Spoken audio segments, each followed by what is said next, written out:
No. ¿Tienes un botoncito ahí? Tengo un botoncito aquí, claro. ¿Antes no había botoncito? Sí, siempre ha habido Cuando vine yo la otra vez no había botoncito. No había, bueno, ¿No te fijaste? Hemos crecido Ay, mucho. me engañó. Hemos crecido Tío, mucho. Hemos grande, puesto un macho. botoncito que si el invitado se pone a lo mejor muy pesado, se cae como en los concursos. Tengo a John Wayne mirándome desde allí. Tienes a John Wayne mirando. No, todo es Acojona mucho. intentar, exactamente. Y Todo un, es y un intentar cactus. acojonarte. Pero Un cactus. no está en flor porque no se No está en flor porque no estamos en primavera, pero ya florecerá, vamos, digo yo. El cactus es muy importante Me en la lo, peli, ¿eh? me lo prometió la cactusera, ¿no? Que es la que vende los cactus, ¿no? La cactus... Cactusera. En una será, ¿no? cactustería, sí, ¿eh? Es una cactusería. Pero Vas a eso la típica es- cactustería. Claro, porque esto es una peli del oeste, entonces tú las balas las metes en la cactusera. Oh, ya se nos ha venido el humor encima. Ya Juan. estamos a tope. ¿Te imaginas un tío con Deja- 25 cactus en el cinturón? Deja el humor donde pueda verlo, Juan. Lo dejas ahí, encima de la mesa. Eso es, retira tus sucias manos del humor, ¿eh? Y lo dejamos aquí, ¿vale? Hasta que termine el programa. Luego puedes hacer chistes, pues en la cena de Nochebuena con tus cuñados, por ejemplo, ¿vale? Que digo Sí, que... con los cuñados sí, porque otra familia no, No. no lleva. Claro, ha tenido que comprarse familiares. Es el partida de familiar cero. Es lo que tiene Entonces, ser un escritor de éxito que te da para eso. todo lo que le sumes de familiares, él... También tú, tío. ¿Eh? No, ya sabes que estoy Juan, un te poco lo has buscado, el chiste de la cactusera, o sea, te lo has yo buscado. pego una para allá y otra para acá. Arturo, tú tampoco a te mí vas me va a a ir tocar, tranquilo. Bueno, hablemos de la película. El hombre que hablemos de mató a cine. Liberty Balance, que no nos centramos, por favor. Los cactus en el hombre que mató a Liberty Balance. ¿No os parece una pasada? Bueno, es que la película no me cabe en la cabeza nunca, ¿no? Pero hay un momento en la película, y ahora que me has recordado lo del cactus, que ella quiere ver, cuando llega al pueblo, quiere ver los cactus, quiere ver las flores de cactus, porque le regala, en un momento dado, Tom Donovan, John Wayne, le regala una flor de cactus y James Stewart le dice, claro, es que usted, señorita, no ha visto nunca una rosa. Y es verdad, o sea, la única, en el territorio en el que están no crecen rosas. Ella misma dice, ahora cuando empiece a llegar el agua, probablemente Eso podamos se lo dice tener Ransom rosas. Stoddard cuando están allí en la puerta, de una cosa que a mí me parece... Es decir, hay mil cosas que me parecen maravillosas en esta película. Cómo redondea todo y cómo cierra. Si te das cuenta, cuando le regala el cactus, le dice a Pompey que los ponga ahí al lado, ¿no? Incluso le hace una cierta seña de dónde debe de colocarlo y dónde no. Porque dice que ella tiene un jardín. Que no hemos visto ningún otro jardín en ningún lado, en ningún momento. Pero ella, la puertecita de ahí del Peter's Place Tiene su jardín. Tiene su jardín. Y al final de la peli, cuando le dice, bueno, que volveremos a vivir aquí, dice, antes era el desierto y ahora es el jardín. Es decir, que de algún modo está diciendo que ese jardín ha sido ella quien lo... Es decir, bueno, no lo dice ella, pero lo significa, ¿no? Que en aquel momento, que es lo que nos cuenta al final John Ford en esta peli, ahí en Shinbone ocurren muchas cosas que tienen que ver con el futuro de todo un país y de cómo evolucionan las cosas. Y ella, que parece un personaje como de segunda, porque va al lado de él siempre, parece un secundario, de repente cuando dice, ahora es un jardín, pero antes era un desierto, pero ahora es un jardín, dices, hostia, y lo dice la tía que planta el primer jardín en posiblemente todo el oeste, ¿no? Sí. Me parece una cosa maravillosa, Es tan redondo. Es que fíjate, a John Ford se le ha acusado muchísimas veces, ¿no? De ser un tío conservador, de ser un tío machista, etcétera, etcétera. Yo creo que aquí, en esta que ya son sus últimas películas, de hecho, la última película de John Ford ya se llama Siete mujeres y no hay héroes, hay heroínas. Y en estas películas es en las que él empieza a reivindicar una serie de cosas que hasta ese momento justo le han estado acusando de ello, ¿no? En esta película el papel de las mujeres es, puede que discreto, pero imparable. Ya desde el principio es ella, es Vera Miles, la que autoriza a James Stewart a contar la historia real del hombre que mató a Liberty Balance. Es James Stewart el que se da la vuelta, la mira a ella y ella dice, sí, cuéntalo ya. No solo eso, en una escena maravillosa que es la escena de la escuela, John Ford se cuida mucho de dejar muy claro que son las mujeres las que acuden a la escuela cuando James Stewart empieza a decir, bueno, venga, este pueblo hay que culturizarlo, son las mujeres las que acuden a la escuela porque ellas quieren, mientras que los hombres se juegan a las cartas o a lo que sea y el que pierde es el que le toca ir a la escuela. O sea, todo el rato, toda esta película la va sembrando de una idea muy determinada que es este país también lo han construido las mujeres, ¿no? Porque... Bueno, y marca muchas diferencias entre unas y otras. Sé que es fíjate que hay una cosa que a mí me llama mucho la atención. Cuando están en el salón, dentro están todos los hombres. No hay ninguna mujer, el resto están fuera. Allí con unos cestos, no sé qué. Sin embargo, en el bar de al lado, que es el de los mexicanos, sí que están las mujeres dentro. Es decir, marca que hay como una especie de diferencia, aparte del negro, que no puede entrar, no sé si donde los mexicanos, pero desde luego donde los otros no. Y ahí ya te está marcando como una especie de diferencia social de que hay unos que van de una manera y otros que van de otra. Además, posiblemente este sea uno de los primeros westerns donde las mujeres hacen un papel que va más allá de, como decía antes Juan, la madame del puticlub del pueblo, sí. Y poquita cosa más, ¿no? Porque de repente una figura como la de Vera Miles, que parece que es una señorita que ha nacido allí, hija de unos suecos que no sabe, bueno, ha nacido allí, maneja el idioma y está allí poniendo cosas, ¿no? Pero sin embargo, ejerce un papel que hace evolucionar al resto de los personajes muchísimo, porque si te fijas, igual que es ella la que le da permiso a contar la historia, es también la que le dice si te quedas o te vas, o quiero aprender o no quiero aprender. Enséñame a leer. Claro, ella va dirigiendo un camino hasta el punto de que termina en todos estos espacios de vacío que John Ford no nos cuenta. De repente pasamos de que no sabe decir ni la A ni la E a ser la que dirige el cotarrillo en la escuela y además enseña a los más pequeños. Hay tantísimas cosas maravillosas que tienen que ver con esos pequeños detalles tan elegantes. Es que esta película habla sobre todo eso, ¿no? De la llegada de la civilización. O sea, esta película la puedes ver hoy en día y la puedes traducir hoy en día con cada una de las cosas que están pasando. Sin ninguna dificultad. Sí, Juan, no tocar, no es necesario. Tocar no. No, pero es mejor que toque que levante la mano. Solo hablas para allá. Solo hablo para allá porque... Es que estamos aquí hablando de las personas mayores. Claro, es que estamos hablando de los mayores, Juan. ¿Qué quieres decir, Juan? ¿Qué quieres decir? Platón. Muy bien. Entonces, como te estaba diciendo... Bueno, joder, que es verdad, para meter una chuleta de esas hace falta un Platón grande, ¿entiendes? Si no cabe. Claro, yo quería llegar a lo de la chuleta y me la has puesto Perdona, así. Alberto, pero no te puedo pasar esta porque Juan me va a decir, o sea, a mí no me dejas cactusera y le permites Platón. Mientras no me pegues el Felipe, ten en cuenta que yo no soy cómico, yo soy cocinero, ¿entiendes? A mí me ha hecho un poquito de daño. No, lo puedo decir. Yo estoy autorizado porque puedo hablar de chuletas. Claro, es verdad. Está bien. Claro. Él va con eso. Platón, Juan. El No todo el programa iba a ser entretenido. Adelante, Platón, Juan. El oeste, en sí mismo, es la construcción de algo. Es una frontera entre lo que de verdad es la civilización y la edificación de algo que quiere ser una cosa diferente. Eso es así como... Sí, esta es la historia de esta película. No, pero es la historia del oeste. Bueno, más allá que esto, ¿eh? O sea, el oeste mítico, el oeste que construyen John Ford y John Wayne desde que ruedan juntos en 1939 La Diligencia, es una imagen de libertad, de espacios grandes, de espacios abiertos, en los que algo quiere florecer como esa humilde florecilla del cactus, ¿no? Algo diferente, algo distinto. Y todo eso, todo lo que es la edificación de una ciudad, está en esta película y está en La República de Platón. En ese, iba a llamarlo libro, pero son conversaciones que él tiene. Charletas. Me estoy imaginando... Las charletas de Platón es como se ha editado hace poco. Me estoy imaginando ahora mismo a Platón con cartucheras. y no puedo...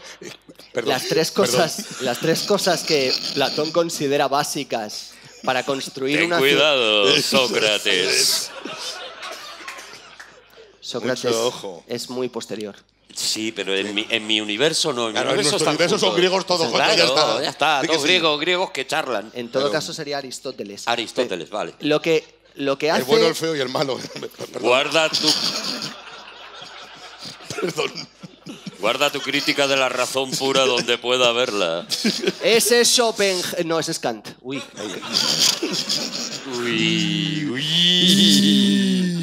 Ahí ya sí que no puedes porque Kant no era griego. No, Kant no era Ahí griego. ya sí que no lo cuelas. Ya me he ido a un universo... Yo te apoyo. Sí, la República de Platón. Estamos Estamos locos ahora mismo con la República de Platón, Juan. Las tres cosas fundamentales para construir una ciudad, para construir una república, para construir el imperio de la ley son, la primera, la manifestación libre de la opinión, que en esta película se trata con el conflicto que hay sobre la libertad de prensa.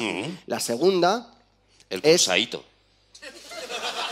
¿Podés tomarte las cosas Perdón, no, me ha salido solo. medio en serio por un instante? Perdón, no, Yo tienes no le toda pi- la razón. Yo no le he pinchado ni nada. Solo.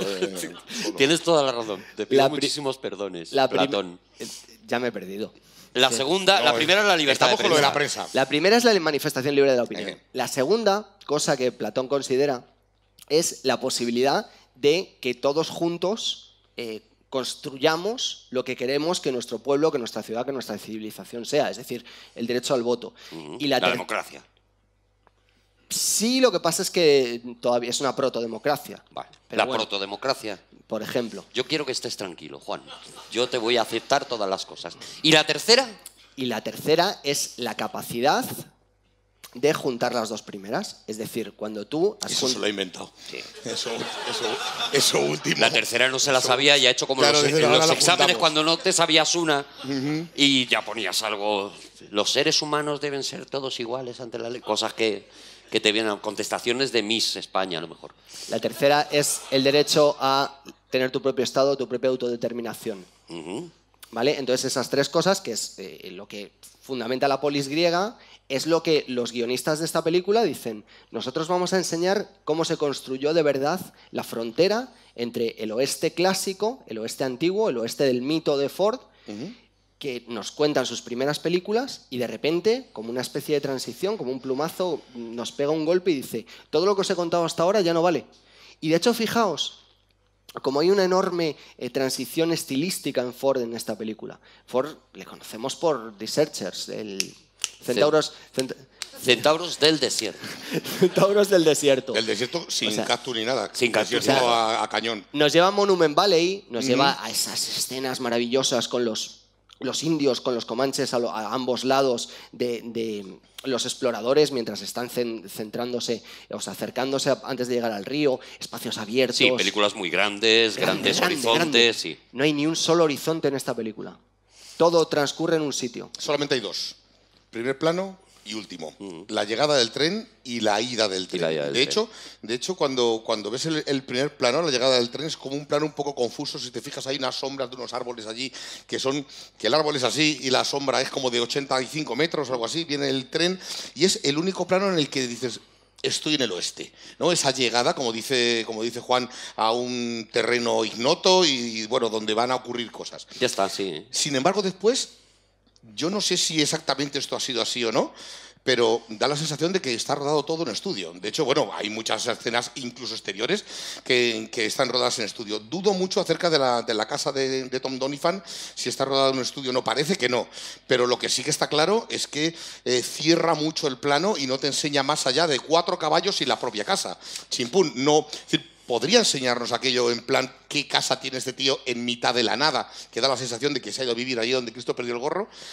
Sobre todo porque es un tipo que, aunque se merece todo el respeto y el cariño de la gente del pueblo, curiosamente siendo el tipo más duro de la zona, sin embargo es un tipo que es tremendamente solitario, baja el sábado a cenar y el resto de su tiempo lo pasa sin que sepamos exactamente ni a qué se dedica ni a qué no. Dice un momento que va a cruzar el picket wire para irse allí a hacer unas cosas con caballos. Que no, Sí, pero no te queda muy claro de qué vive este hombre. Dice que el comercio de caballos, pero no deja claro qué tipo de comercio es ese al que se dedica él. Un tipo con esa habilidad con las pistolas, pues igual resulta que ese comercio de caballos es un poquito... Pero una tapadera. Sí, pero no nos lo llega a contar nunca. Solamente sabemos que es un tipo que vive ahí solo, que...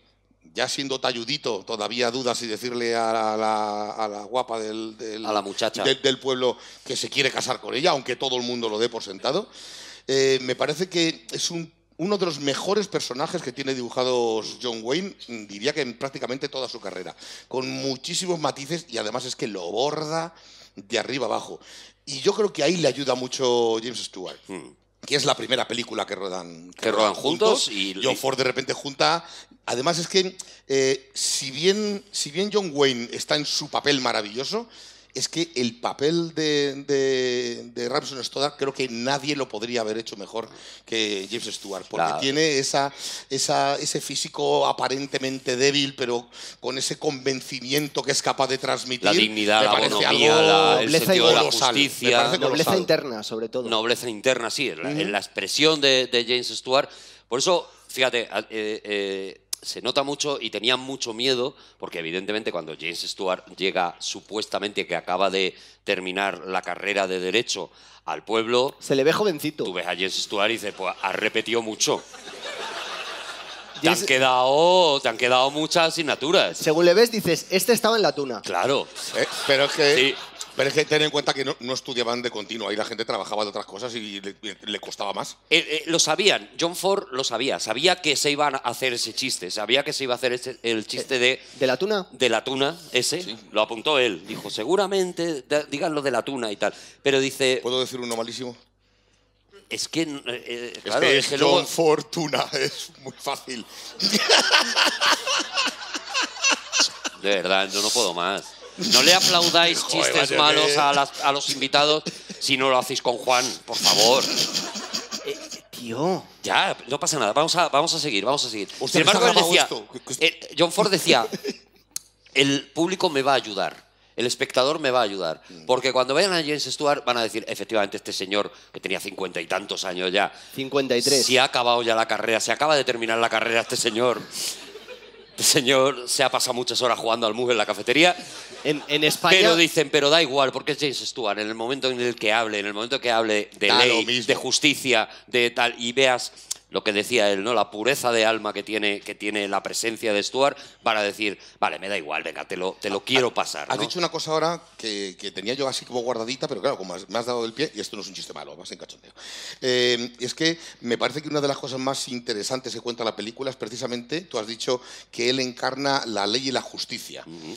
Es que John Ford diferencia mucho en esta peli lo que es la ley y lo que es la justicia. La ley es Ramson Stoddard, es el tipo que tal. Sin embargo, tú estás viendo la peli y cualquiera de los que están allí se dan cuenta de que la ley aparentemente es incapaz de ejercer la justicia y que lo que le está diciendo Tom Donovan es ejercer justicia sin ley. Y claro, de repente te coloca en esa posición de, hostia, ¿con quién?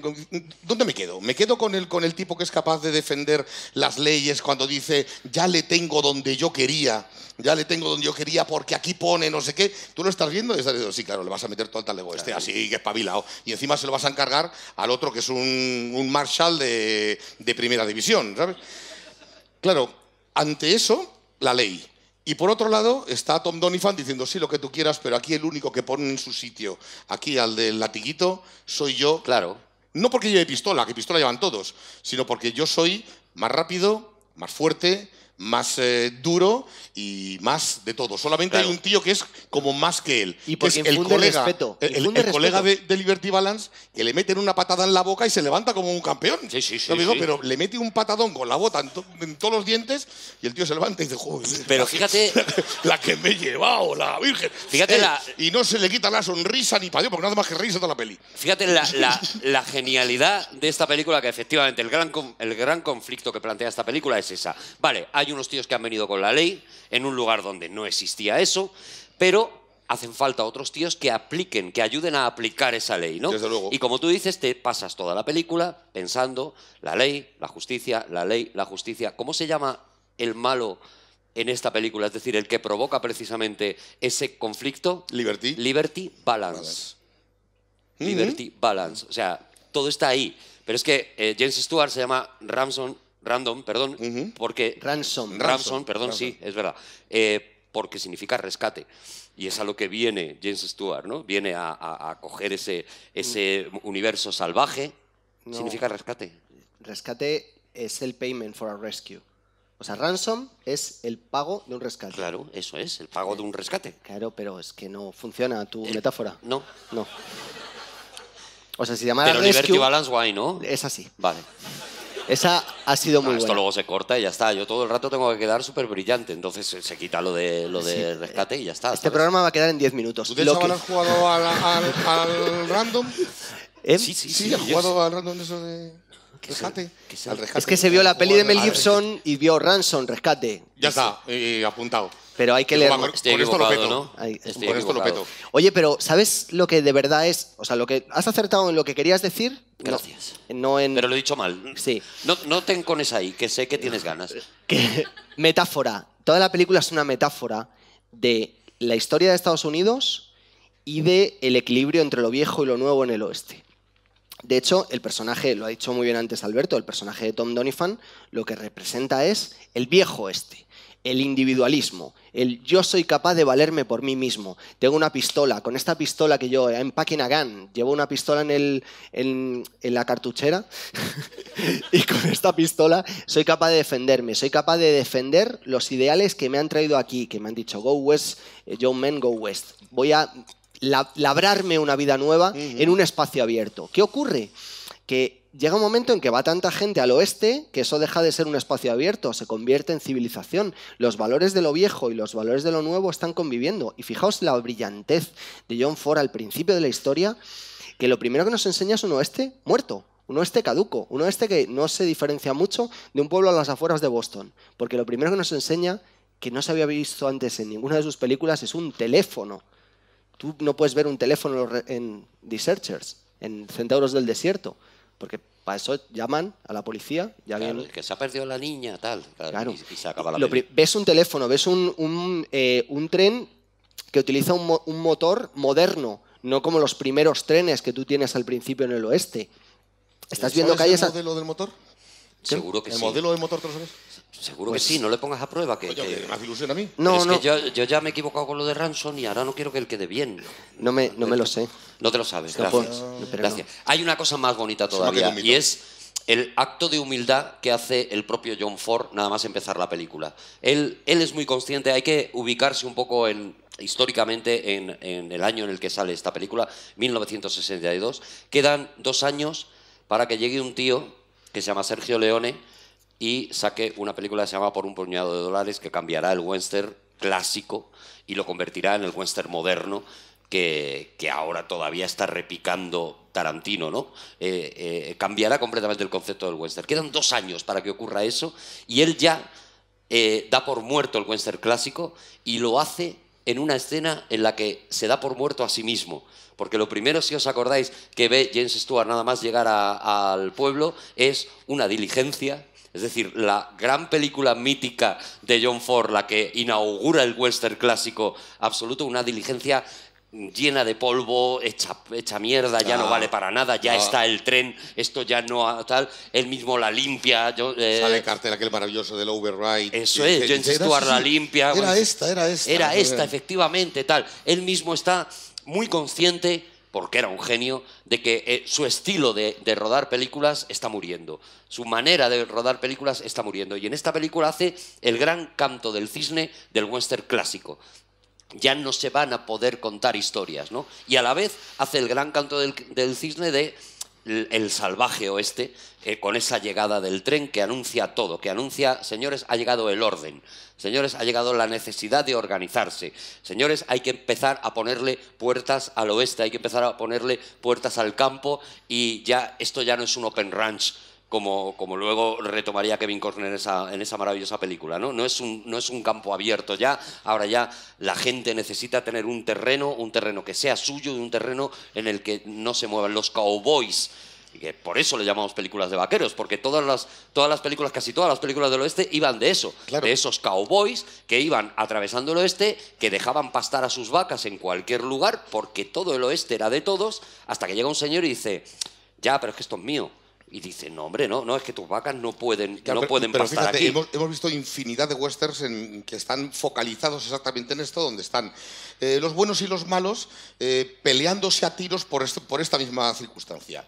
De hecho, Liberty Balance es el malo que está ejerciendo, igual que en otras películas anteriores, de malo que se podía haber peleado con John Wayne perfectamente sin ningún problema. Sin embargo, aquí te lo nombra, pero no te lo enseña. Es decir, no hay un solo plano en el que tú seas consciente de que Liberty Balance está contratado por aquellos que están defendiendo, como tú dices, el campo abierto y que no haya unos límites para los granjeros que quieren plantar el maíz, como dice, y todo esto. No nos lo enseña, solamente nos cuenta que es ese tipo que hemos visto ya en muchas ocasiones, con lo cual tú te dibujas el personaje perfectamente, solamente con verle primero el aspecto, bueno, Lee Marvin que se sale del tablón. Maravilloso. ¿Sabes que se inspiraron John Ford y Lee Marvin, los dos? Bueno, lo contábamos en el Cinemascopazo de 12 del Patíbulo, que Lee Marvin tuvo una intervención que acabó siendo condecorado en la Segunda Guerra Mundial. Fue un gran soldado de la un gran alto cargo de la Segunda Guerra Mundial. Y un tipo bastante mal encarado, dicen. Y un tío bastante chungo, como John Ford. Y los dos habían vivido muy intensamente la Segunda Guerra Mundial. El personaje Liberty Balance, y ahora cuando lo penséis, viendo la película no lo sabéis, pero el personaje de Liberty Balance está inspirado directamente en los nazis. Y eso es lo que hace, esas chorreras que tiene Liberty Balance, ese látigo corto. Con la empuñadura de plata. Con la empuñadura de plata que está muy cerca del bastón de mando que llevaban los generales nazis. Fusta. ¿Cómo has dicho? Perdona, que no... Fusta, es que no, un látigo. Esa fusta, que perdón, llevas. sí, disculpa. Si es que mejor darle la razón que, lo siento. que mirarlo. Es verdad. Pues está inspirado en los nazis. O sea, y de hecho, la primera aparición de Liberty Balance, cuando roban la diligencia, que ahí volvemos al oeste mítico americano, ¿no? De repente están en la diligencia y es un asalto del que hemos visto muchas veces, tal. Pero la crueldad con la que Lee Marvin pega a James Stewart, con la que le da, que no se ve cómo le pega, porque simplemente estamos viendo el brazo bajar. Y ves el gesto solamente, sí. Claro, es llevar el cine del oeste un paso más allá, ¿no? El cine del oeste era un poco como el equipo. Pues sonaban los disparos, uno hacía así, se moría, se caía el indio del caballo y decía, bueno, pues ha muerto y ya está, ¿no? Aquí no, aquí hay una violencia muy explícita. Bueno, pero no tanto. Mira, vuelve a hacer lo mismo cuando están en el periódico con Peabody, cuando le está golpeando, vuelve a usar otra vez el mismo recurso, de repente cierra el plano, tú solamente ves el gesto hasta que le oyes hablar a otro que dice, está muerto. Claro. Pero tú no ves un golpe. Posiblemente... No soy incapaz de meterme en la cabeza de John Ford en aquel momento, pero posiblemente no buscaba esa violencia tan explícita. ¿no? Es decir, vale con que le veas pegar el golpe y que después cuando le levantes tenga la cara llena de sangre. Pero la hazaña con la que lo hace Liberty Balance, aunque tú no estés viendo el resultado de los golpes, la hazaña es que no le da 3 golpes, no, le da 15. Tú le vas viendo como... Si quieres matar a alguien a golpes tienes que darle un número determinado. Bueno, continúa, perdón. No, solamente quería hacer una pregunta porque mira que he visto veces esta peli y de repente hoy me ha parecido ver una cosa que no sé si acierto o no. ¿De qué año es Ciudadano Kane? Ciudadano Kane es del 51, creo. Vale, pues hay un plano de Peabody tirado en el suelo, rodeado de periódicos y tirado, que yo creo que debe de ser seguramente un homenaje a Ciudadano Kane. Seguramente, de Orson Welles. claro. Es decir, aquel plano, que además hablábamos curiosamente de él, aquel plano subido encima de aquella torre de los periódicos y tal, que de repente... se vea todo el suelo lleno de periódicos y al periodista del pueblo tirado en el suelo ensangrentado, estoy convencido de que es un homenaje a... Claro, porque es lo que decía Juan antes, ¿no? Es uno de los principios básicos de los que habla la película. Ahora cuenta lo de matar a un señor a golpes, que me interesa para después del programa, ¿vale, Juan? Que es la libertad de prensa, ¿no? Que es otra de las cosas de las que se habla en esta película y de la que también hablaba el Ciudadano Kane, ¿no? Es que esa escena es maravillosa, o sea, la representación de la violencia... en el momento en el que van a apabullar a golpes a Peabody, que toda la escena es mágica y tenemos que estar un rato hablando de ella, pero lo que más me gusta es la representación vicaria de esa violencia. ¿Cómo interpretas tú que eso está pasando? Si esa escena hubiera ocurrido en una película de los años 70, te hubieran enseñado cómo estaban recibiendo los golpes. Ya no te digo hoy en día. Pero en aquella época tú eso no lo podías hacer, porque además las películas tenían que tener la posibilidad de que los niños fueran a verlas, y más una película del oeste, ¿no? Como tú dices, hubiese terminado el plano con la fusta ensangrentada y un primer plano de 2 gotas así cayendo. Tarantino eso te lo hace y te lo borra. Te lo borda. Pero, ¿qué es lo que hace? Una cosa que es mucho más incómoda, porque el recurso que utiliza es coger a Floyd, al personaje que es el que no es Lee Marvin, de los que le van acompañando, y hace que veamos en su cara cómo está recibiendo el otro los golpes. Y entonces él se va riendo y sintiendo como una sensación de placer casi orgásmico con cada golpe. Sadismo, exactamente. Puro. Y se va riendo y además, si os fijáis, la risa que él está teniendo le asemeja directamente a una hiena. O sea, yo veo el personaje de la hiena que se ríe mucho en El Rey León y estoy escuchando la misma voz de Floyd en esta película. Te parece raro, pero es así. ¿Estás diciendo que la hiena del Rey León viene directamente de... El hombre que mató a del Liberty hombre que mató a Liberty Balance? Sí. Estás diciendo eso, Entre ¿no? otras cosas porque esta película es muy shakespeariana, como shakespeariano es... Ah, mira, hace Ahí un Mayra Gómez que Shakespeareano. como Shakespeareano es. Este apartamento que les vamos... Este bonito apartamento en el poblado de Simbón. Tan cerca de Sí, Hamlet. sí, un apartamento antiguamente habitado por un Un señor... apartamento en Canterbury. Sí, es muy shakespeariana y de hecho, bueno, el personaje de Peabody, de hecho, tiene ahí un monólogo que yo creo que claramente está inspirado en Hamlet, ¿no? O sea, ese Está monólogo inspirado- que tiene cogiendo en la botella de el odre de vino, eso es lo que tiene, ¿no? La jarrilla esa. En lo físico, Dile que no es una botella, que es una... Venga, va, dile lo que me has dicho a mí del látigo. a ver, No te que unas a también él, quiero. Alberto, no te unas a él, que esto no avanza. No, a ver, una botella es un recipiente que no incluye un asa, un odre es un recipiente que está fabricado en piel y finalmente eso que tú tienes ahí es una garrafa. Ni siquiera una frasca, es una garrafa. Una garrafa, vale. Bien, Pues hace un monólogo con una garrafa que se parece mucho a Hamlet, ¿no? En lo físico, cuando sostiene la garrafa que no botella ni odre, lo que está haciendo es efectivamente hacer la mímica del monólogo de Hamlet en el que está representando a Yorick. Ser o no ser, tal. En el que está representando a Yorick en el cementerio. El de ser o no ser es del acto tercero, escena primera. Y Vuelvo a por más. ¿Le sigues teniendo cariño? ¿Eh? ¿Le sigues teniendo No te cariño? lo pueden ni imaginar. y entonces él coge la garrafa. Bueno, esto se hace mejor con...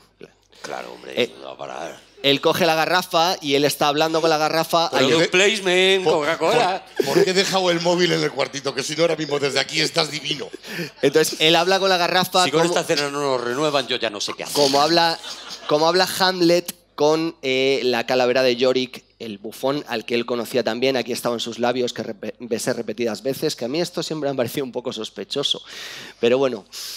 Pero, sin embargo, es shakespeariano el monólogo porque pertenece a Enrique V, el instante en el que se le dirige a hacer la arenga a las tropas de la arenga de San Crispín, del cual coge frases literales y que el propio Edmund O'Brien, que era un actor shakespeariano, era un actor de teatro, escribe junto con John Ford porque querían darle relevancia a esa escena y porque él estaba muy emocionado por tener a Claro, O'Brien. es que a Peabody, que lo vemos aquí en la película y evidentemente nosotros no lo conocemos, pero efectivamente es Edmund O'Brien, es un actor shakespeariano, es una de las grandes instituciones del teatro americano.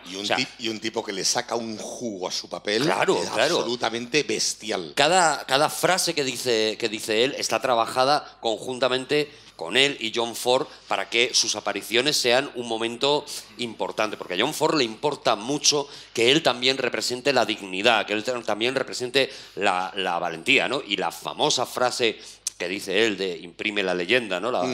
Eso que ha quedado ya para siempre, ¿no? Entre la realidad y la leyenda, imprime la leyenda y demás, es algo que les costó muchísimo llegar a ella y sin embargo se ha quedado para siempre, ¿no? Pero es un tipo, fíjate, que sabe jugar perfectamente, subir y bajar el nivel del discurso para ofrecerte dramatismo y casi comedia en el mismo momento. Cuando dice aquello de se acabó la valentía, se queda parado y dice, hay más en la taberna. Es tan Maravilla. brillante. Lo estás viendo, ves que la escena sube y cuando estás ahí, Plax se queda calladito 2 segundos y dice aquello de hay más en la taberna y se va. Y luego empieza como, ¿tendré crédito o no tendré crédito? De repente dices, pero estamos de broma, ¿dónde me lo has llevado esto? Pero no baja el dramatismo, te da un pink y sigues con la historia. Él está O, jugando maravilloso. cuando hace lo de se toma Liberty Balance libertades con la libertad de prensa. Bueno, el trabalenguas, ese es buenísimo. Increíble, y lo dice con un tono de voz borracho como me estoy atascando, pero no. Él juega mucho a eso, que es un personaje muy de John Ford, ¿no? Ese borracho que no para de decir cosas profundas y basadas, que es muy irlandés, por otro lado, ¿no? Y eso sí que lo vemos en El hombre tranquilo, por ejemplo, ese personaje que aparentemente está en una esquina y es el que dice la frase que sienta la sentencia de toda la película, ¿no? Aquí, en la frase de Print the Legend, hay otro de esos balances raros que tú tienes que tomar una postura.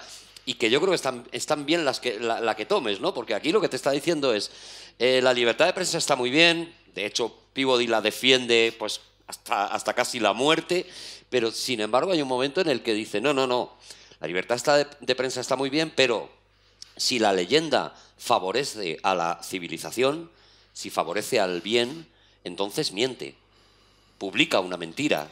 Y con eso Christopher Nolan se hizo una película entera que se llamó El Caballero Oscuro, la leyenda renace. Ese es el mismo conflicto de la leyenda renace.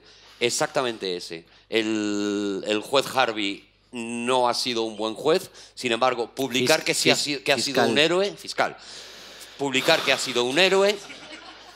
Es que se la estás poniendo bien, también te digo. Es que en los cómics era juez, perdón, tienes razón. Sí, jamás ha sido juez nunca. Es que no podemos enredarnos en esto, Juan. Vale. Quería. Bien. Realmente eso es lo que hace Nolan, efectivamente, eso es lo que hace Nolan. O sea, defender, pero Nolan sí dice esto es lo que hay que hacer.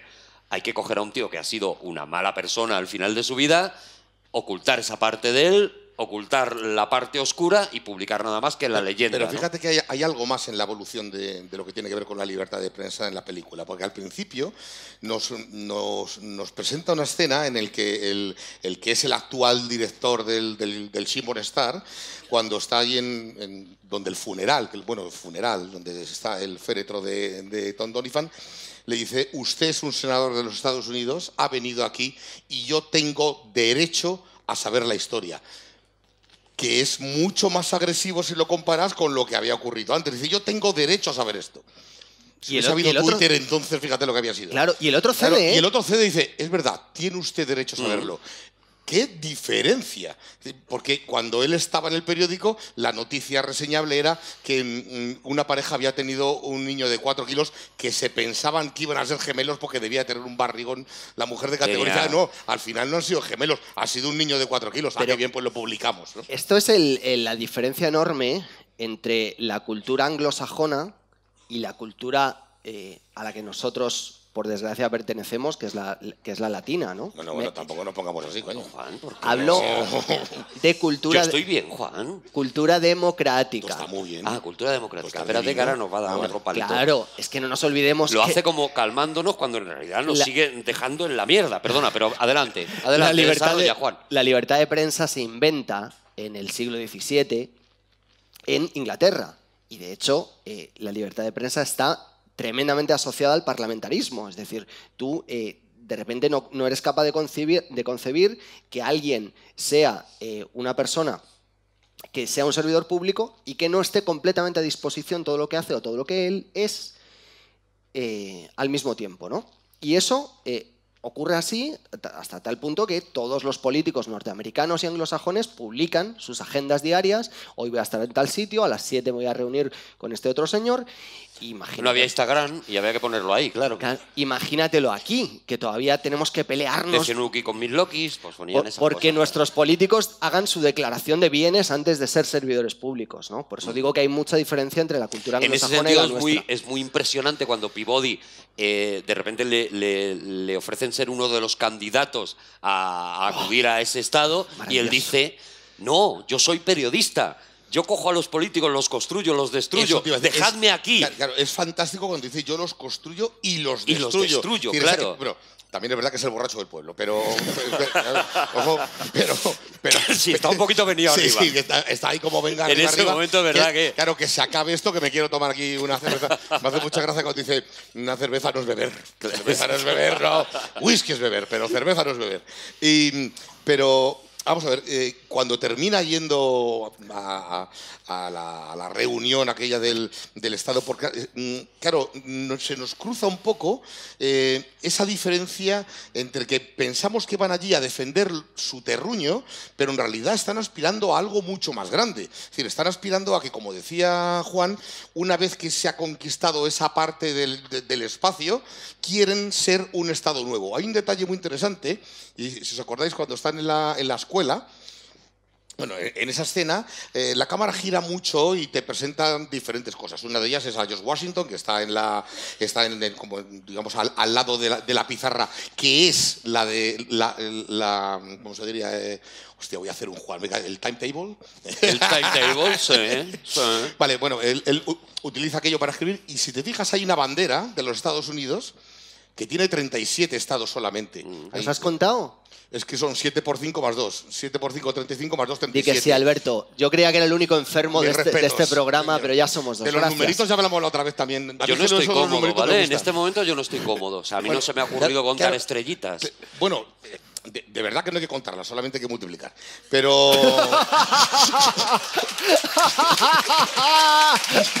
no te creas que yo 1, 2, 3, 4, 5, 6, 7, 8, 9, 10, 11... He hecho así, son 7 por 5 y 2, 37. Sois muy amiguitos los dos con el toco. Sois muy amiguitos, ¿no? Venga, pero muy guay. Pero te dejamos venir si quieres. ¿Os habéis fijado también? A contar cosas. Nos vamos por la calle y contamos cosas. Mira un taxi, mira otro. Mira, sumamos matrículas. Esas cosas. De verdad, eres el conde Draco, claro, chicote, tío. No, pero bueno, quiero decir, en ese ¡una momento... estrella! ¡Ja, ja, ja, ja! Bueno, pero en ese momento ya nos está contando, de algún modo, y ahí por detrás, que los Estados Unidos ya están constituidos, dicho. Y que esta gente lo que quiere es construir un nuevo Estado y adherirse a los Estados Unidos para formar parte de algo que es más grande de lo que ellos están viviendo en ese momento, ¿no? Y ese es el rollo de que, bueno, luego nos presenta a este tipo que lleva como 5 mandatos en su jurisdicción y que te lo presenta como un auténtico idiota, ¿no? Un idiota, un vaquero. Claro, sale aquel tío enorme con ese bigote que no sabes muy bien si es un mexicano o qué, no sé, bueno, tiene un aspecto diferente al resto de la gente y que hace el show del caballo, la soga, bueno, no sé. Te presenta como que están en esa posición porque no están en manos de alguien que parezca mínimamente adecuado para el cargo en el que están, pero que sin embargo tiene a este vocero, que es aquel que hace aquello con el papel que me parece maravilloso, ese de, tenía un discurso maravilloso preparado, pero hoy no es momento de esto. Coge, lo tira y te presenta ese plano grandioso del papel dándole vuelta y diciendo, a ver, es un jeta. Claro. Que luego Peabody se encarga de, digamos, desnudarle, diciendo eres un vocero de quien te paga y lo único que sabes hacer es hablar con una cierta grandilocuencia, pero con palabras que están vacías de sentido y sobre todo de futuro para ellos, ¿no? Porque tú lo que percibes en ese momento es que además a los dos lados de la estancia hay una gente que está defendiendo un status quo, una cosa que está ya establecida, y una gente que está peleando por algo que ellos creen que les va a mejorar, constituyéndose como un Estado y adheriéndose a los Estados Unidos de América en ese momento, ¿no?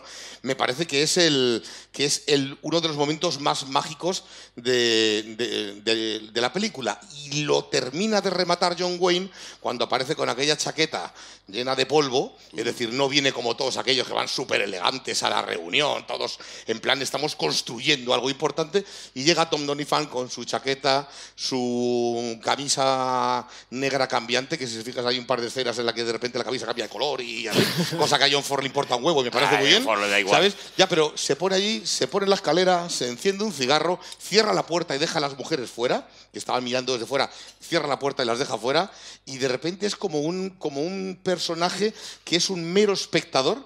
Y como tú decías antes, está dejando que a algo nuevo que aparece tenga un solo espectador de lo viejo y que sabe que ya está fuera de lugar. Él solo está ahí y dice... No.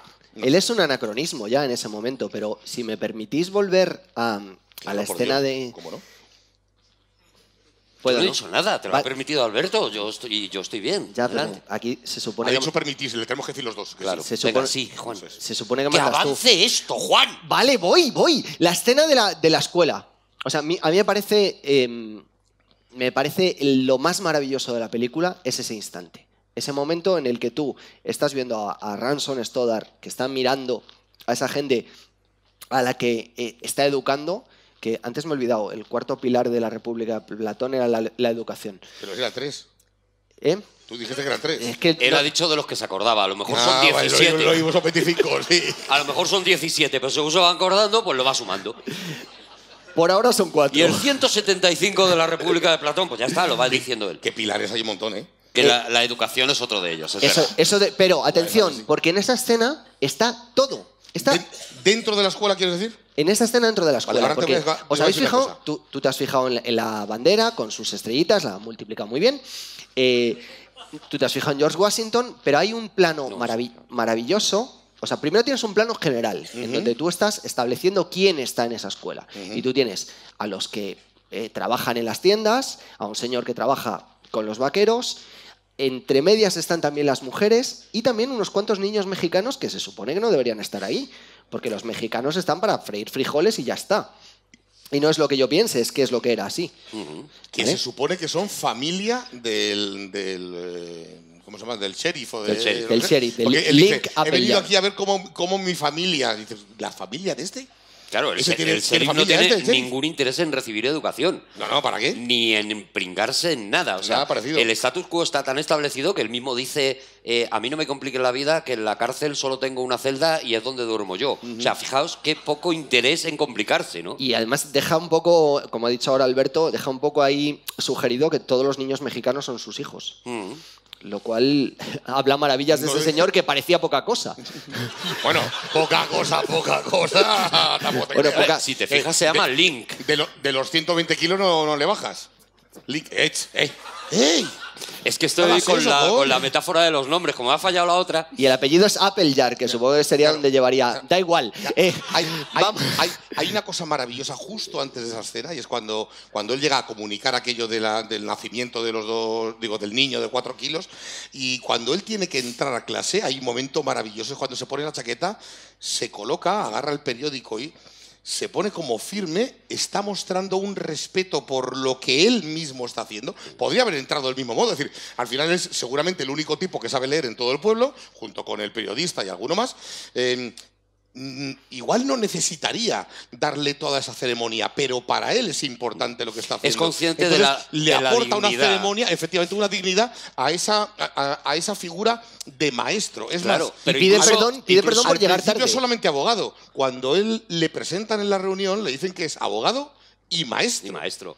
Incluso antes, ¿no? Eso lo hace James Stewart de una manera maravillosa, porque antes cuando tiene un buffet en la cama, que es lo único que cuando él empieza a intentar... Un buffet no, que eso sería de ir a coger cosas, es un bufete. Un bufete. Tengo un día hoy Un maravilloso. buffet ¿eh? es de que le pones ahí unas empanadillas, una croqueta, lo que sea, y él coge lo que quiere. ¿Alberto Oye. va a venir más? No. ¿Eh? Pues no, No, tío. yo no más, por, bueno, pues, por eso me estoy aprovechando. Pero se supone que el listillo soy yo, ¿vale? Monta un bufete en la Espera, cama dile- con 35 estrellas. Dile lo del buffet, ¿no te importa? Ah, sí, claro. Arturo, que un buffet es lo de la palabra esa que viene del francés. Él monta ahí un despacho de abogados Correcto. en la cama y la manera de tratar, la manera de mover los papeles, la manera de tratar al cliente, él está en la cama vestido de camarero, ahora hablaremos de la famosa escena del bistec, ¿no? Vestido de camarero, con esa bata, con esas pintas innobles, sin embargo la manera de tratarlo es la de un abogado que estuviera en un bufete magnífico, bufete como lo he pillado ya, A ver. en un bufete Si magnífico tú eres y listo como la serpiente. por lo mismo, ¿no? Por intentar darle dignidad a la ley, ¿no? Claro, y además cuando entra en esa escena, que ya os digo, toda la película está contenida ahí, y está contenido todo Estados Unidos, está contenido el oeste, lo que es, lo que será, el Estados Unidos de un lado, el Estados Unidos del otro, y fijaos la magia, la majestuosidad de John Ford, que era la hostia. O sea, el momento... Se ha empezado bien y al final yo creo que lo has tirado un poquito al barrio, ¿vale? Pero adelante. Como lo ha dicho, ¿Cómo lo ha dicho? ¿Cómo lo ha dicho? Me he quedado. el momento en el que interpela por la declaración de independencia a Pompey, os fijáis que Pompey se pone de pie y en ese momento en el que el plano sube y la cámara con él, lo que vemos detrás es a Abraham Lincoln. Efectivamente. Claro, precisamente el hombre que le ha dado a ese ser humano la posibilidad de estar igual que todos los demás ahí, ¿no? Es más, hay un Esa es- momento genial ahí cuando está declamando el principio y cuando dice aquello de que no se acuerda de lo de que todos los hombres son iguales. No te preocupes, hay mucha gente que no se acuerda de eso. Y es bestial. Esa es otra de las redenciones que hace John Ford en la película. Por eso digo, esta película es además un acto de humildad del propio John Ford, ¿no? Otra de las acusaciones, machista, por supuesto, en muchas películas le consideraron machista, y otra de las acusaciones, racista, por su manera de tratar tanto a los negros como a los los indios en su momento, ¿no? Él viene de hacer El Gran Combate, que es la gran película de redención. Es la primera vez que la cámara se posa sobre los indios, que eran en las películas como La Diligencia, pues esos que aparecían pegando gritos, haciendo, le pegaban 4 tiros, se morían y ya está, hemos ganado porque hemos ganado a los indios. Pues El Gran Combate es esa historia por primera vez contada desde una tribu de indios, ¿no? Y viene de hacer El Sargento Negro, que está protagonizada también por Dooley Wilson, en la que por primera vez hay también una redención del papel de los negros en la historia americana, ¿no? Que se completa en esta película con el personaje de Pompey. Y es que pasan 23 años entre Stagecoach, entre La Diligencia que es del 39, y esta película que es del 62. Y si en 23 años, ideológicamente, un creador no va cambiando, es que, quiero decir, muy atascado se quedaría, ¿no? De hecho, lo peor que le puedes decir a un creador es esa frase tan manida de no cambies nunca. Al revés, no dejes de cambiar. Evoluciona, ¿no? De evolucionar, ¿no? Pero lo maravilloso de esta película, del western en general, de los géneros en general, es la manera, lo habéis explicado muy bien, la manera que tienen de, utilizando los elementos propios del género, explicar al ser humano. O sea, esta película es una película del oeste solo por casualidad. Quiero decir, esta historia se podría contar de muchas maneras, ¿no? Bueno, porque al final, ¿qué está contando? Al final, ¿qué está contando? Está contando, como decía Juan, cómo se crea el mundo, cómo nos organizamos los seres humanos. Tú esta película te la llevas al universo prehistórico y puedes ver perfectamente, pues, como me imagino, ocurriría lo mismo. Primero, pues, todo el mundo cazaría en todos lados, la cueva de uno sería la cueva de todos, y hay un momento que hay uno que dice, ya, pero es que esta cueva es mía, y hay un momento que otro dice, ya, pero es que esta mujer es mía, y hay un momento en el que esa mujer dice, ya, pero es que estos hijos son míos, y a partir de ahí el ser humano siente la necesidad de poner unas leyes, de generar la justicia, de que todo sea equitativo para todos, ¿no? O sea, él utiliza el western. Y se puede utilizar una película de galaxias o se puede utilizar una película de lo que tú quieras. Es que, ¿no? Yo creo que John Ford está contando, al final, esto, bueno, es el nacimiento de una nación. Está contando un momento que creo que le parece importante en esa aparición, como decíamos, ese abandono de lo viejo, una aparición de un nuevo sistema. Es más, a mí me parece importante cuando James Stewart está hablando con aquel tío que es como el alcalde de la ciudad donde van. Qué bonita ciudad tienes, está marcando como una aspiración, ¿no? Le está diciendo, es que nosotros lo que queremos es esto que tú tienes. Al final John Ford lo que está haciendo es dibujar qué es lo que quiere, o ese momento en el que la gente está viviendo un momento tan aspiracional, tan de ruptura y de futuro, y tiene que dibujar ese momento de frontera, ese momento de clac, a partir de aquí todo cambió y a partir de aquí somos lo que somos. Y él elige este pequeño relato de Dorothy Johnson, creo que se llama, ¿no? ¿Sí? Una mujer. Claro, efectivamente, para decir, hostia, me voy a quedar en este cachito. Y además lo cuenta así como en pequeño. No vemos un Es prácticamente una obra de teatro. Es una obra de personas. Toda la más, escena ¿no? de la cocina, que acaba en la escena luego en el bar del bistec. A mí me parece maravilloso, teatro. Pero bueno, porque yo también ahí siempre veo cosas que igual... ¿Qué ves tú? ¿Qué ves tú que no veamos nosotros? Bueno, lo primero veo unas chuletas que no he visto en la vida. Eso para empezar.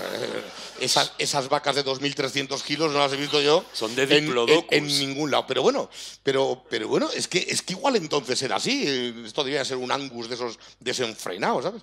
Con aquellos pasteles de manzana, ese guiso de judías. La patata hervida, cómo la machaca ahí. Claro, pero es curioso porque no hacen más que entrar órdenes en el restaurante, pero todo el mundo come lo mismo, ¿sabes? Todo el mundo come la chuleta con las patatas, con las manzanas. ¿Has tenido un momento en que dices, me meto en la película y organizo un poco esto? Claro, digo, esto es un menú. Que vienen los chavales del rancho, no sé qué. Te ha apetecido decirle, pero estas órdenes, ¿cómo están? Oye, pues ¿cuántos son? 4, pues 4 chuletas. Es que no hay complicación. Es que además, esto. El único que come más es el Marshall, que se come 2. Yo veo a Alberto Chicote nervioso en esa cena. La manera en que pasan las comandas es Boon 6, Boon 5, Boon 3. Ya está, directamente. O sea, y siempre dice bien hecho. Sí, ¿no? Curiosamente, sí. Bien cocido, dice. No le gusta poco hecho. Oye, ¿puedo decir una cosa? ¿Puedo decir una cosa? Es que has dicho una cosa tan sumamente brillante, no quiero dejarlo pasar. Me imagino que hablas de Alberto. No, claro, que yo no, tengo No, un día... tú. Y antes es cosa tuya. Ah, vale.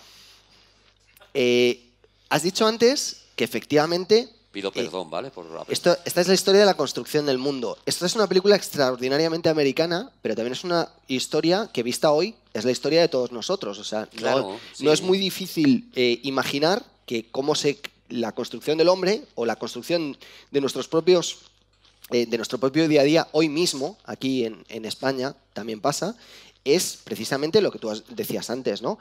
Empezamos a organizarnos, empezamos a necesitar poner límites, empezamos a poner barreras, pero voy a darte una cosita más y te vas a quedar loco. Por favor. Es Ya, sí, Ojo, que estoy te vaya a preparado, quedar loco. pongo la cara de loco. el momento en el que el ser humano es capaz de constituirse, dejar de ser un primate relativamente evolucionado que utiliza herramientas y pasa a ser de verdad el auténtico apocalipsis ecológico en el que nos convertimos a partir del descubrimiento del fuego y de las organizaciones, las primeras organizaciones humanas, Sí que ha tirado para atrás, ¿eh?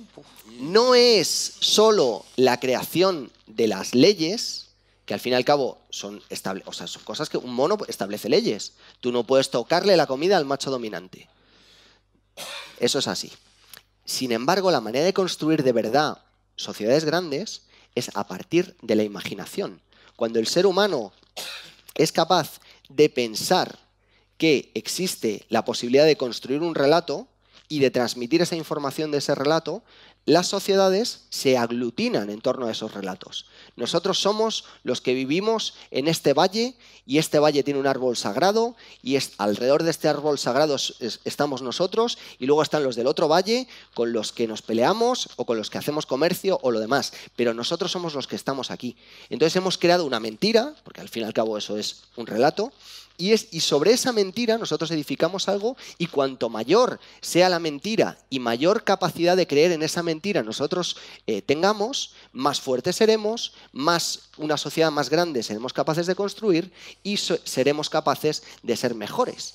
Y de esto va esta película. De imprimir la leyenda por encima de contar la verdad, de crear mitos, mitos suficientes que puedan construir una sociedad. Si el hombre que mató a Liberty Balance acaba siendo un vaquero que tiene mejor puntería que el propio Liberty Balance, no hay un mito. Pero si es un tío que llega con un libro de leyes, que pega 4 disparos a una lata de pintura y es un torpe, y de repente se convierte en un héroe, a partir de ahí hay un mito y sobre ese mito se construye la civilización. Me has dejado loco, Juan. Muy loco. Te lo había prometido. Muy loco. Te lo había dicho. No, pero es que además... Me han encajado las cosas como un Tetris en la cabeza, de verdad. Pero es que además lo construye de tal modo que tú eres plenamente consciente de que si el hombre que mató a Liberty Balance...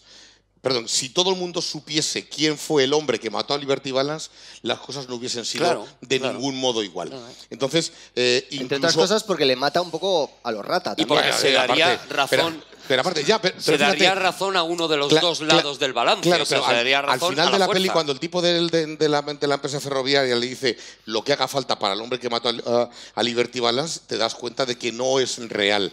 Es precisamente esa leyenda de la que tú hablas que se ha construido en torno a este tipo que, siendo un defensor de la ley, siendo no sé qué, siendo no sé cuál, tuvo que recurrir en un momento, en este caso a las armas, para poder llevar esto adelante.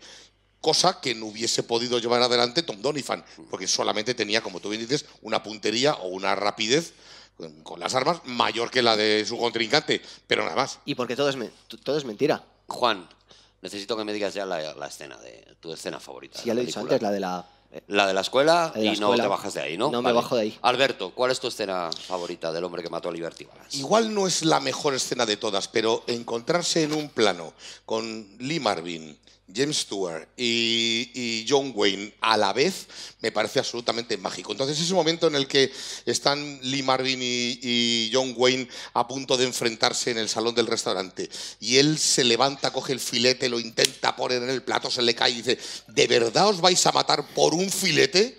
mientras los otros están como permaneciendo completamente ajenos a algo tan bueno, no agresivo, pero sí tan ágil como lo que está ocurriendo. Es en plan, este tipo haciendo de camarero está montando aquí un pollo delante mío, pero yo a ti no te quito la vista porque aquí pueden volar los tiros. Y ese único plano con los tres juntos me parece que es auténtica maravilla. Y cómo está resuelta la escena, ¿no? Porque tú te das cuenta de que si no llega a aparecer y está contado también, ¿no? Si no llega a aparecer la figura de James Stewart, está muy claro cómo se va a resolver esa escena. Pues uno de los dos dispararía más rápido que el otro y ya está. Y se acabó el conflicto. Sí, ¿Dónde llega el conflicto? Cuando hay alguien... Eso es el western de antes. Antiguo. Claro. Ese es el western antiguo. Claro. ¿Dónde Aquí llega entra la razón. El conflicto llega Cambia. cuando hay alguien dispuesto a agachar las orejas y decir, no, esto no tiene sentido. Hay otra manera de solucionar Hay otra forma. cosas. Coge el filete, se traga su orgullo, lo mismo que está haciendo John Ford en esta película, se traga su orgullo y dice, no, es absurdo que sigamos matándonos por un filete y que nos parezca además un acto de heroísmo. Es decir, que yo he convertido en héroe a gente que al final estaba masacrando a gente. Y permíteme que haga un pequeñísimo apunte, pero que me parece definitivo. Y es que si te fijas, a Random Stoddard ninguno de los dos personajes fundamentales que le acompañan en la película le llaman por su nombre nunca. El uno siempre le llama Pilgrim, le dice el peregrino, y el otro le llama primero camarera y luego lavaplatos. Pero nadie le muestra ningún respeto.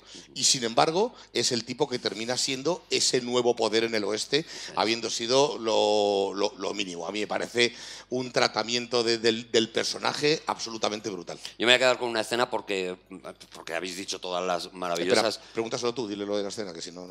¿Cuál es tu escena favorita? Yo me voy a quedar con una escena, porque habéis dicho todas las maravillosas, que sin embargo me parece que cuenta también un montón de cosas. Y es el momento en el que James Stewart y Vera Miles llegan al pueblo antes de que empiece todo el flashback que vamos a vivir, llegan a la tumba después de visitar la cabaña quemada que estaba construyendo Tom Donovan, pensando, si nada cambia, lo lógico es que yo me acabe casando con esta chica, porque es lo lógico, porque es lo que va a pasar. Por eso ni siquiera vemos escenas de amor explícitas entre los dos. O sea, los dos de alguna manera tienen claro que en un pueblo pequeño en el que ella es la guapa y él es el héroe, pues ¿qué va a ocurrir? Esto va a ocurrir más tarde o más temprano. Y él está construyendo esa casa que destruye él mismo cuando se da cuenta de que el mundo ha cambiado y que ya las cosas no van a pasar como él ha aprendido a que pasen, ¿no?